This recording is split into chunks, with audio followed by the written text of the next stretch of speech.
Kinwestiyon ni Davao City Representative Paulo Duterte ang timing ng paghahain ng mga impeachment complaint laban sa kanyang kapatid na si Vice President Sara Duterte.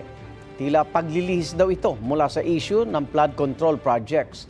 Ang tatlong reklamo laban sa bise ay nasa tanggapan na ng House Speaker at tinaasang may sasalang na sa order of business sa plenaryo. May unang balita si Chino Gaston.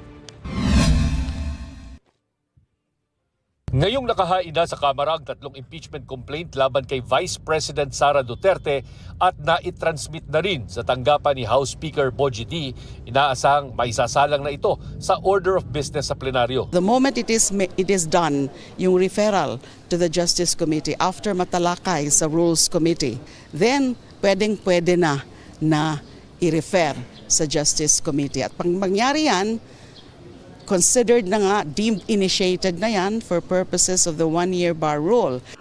Pero sa gitna ng usaping impeachment laban sa Vice Presidente, may pahiwatig ang kanyang kapatid na si Davao City 1st District Representative Paulo Duterte na tila panlilihis daw ito ng issue. Tanong ng kongresista, nakalimutan na raw ba ang trilyong pisong anomalya sa flood control o sadyang pinalilimot ang issue? Noong una raw may mga investigasyon ng ICI pati ang Senate Blue Ribbon Committee, pero bigla na lang daw nawala na parang bula. Sa halip nagkaroon ng tinawag niyang carefully timed impeachment spectacle at sagutan ng Senado at ng Chinese Embassy kaugnay sa West Philippine Sea.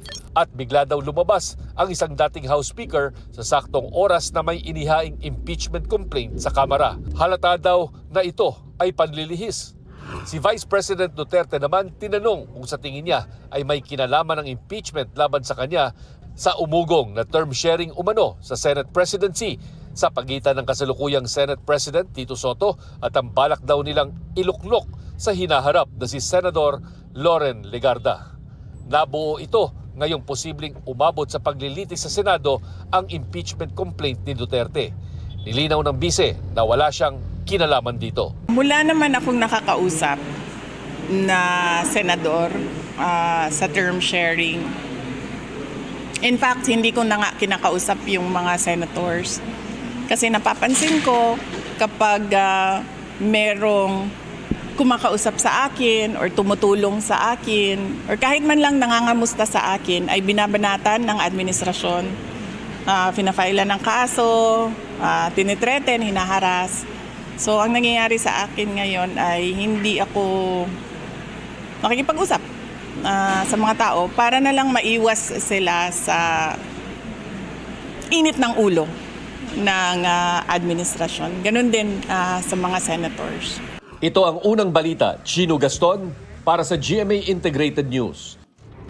Igan, mauna ka sa mga balita, mag-subscribe na sa GMA Integrated News sa YouTube para sa iba't ibang ulat sa ating bansa.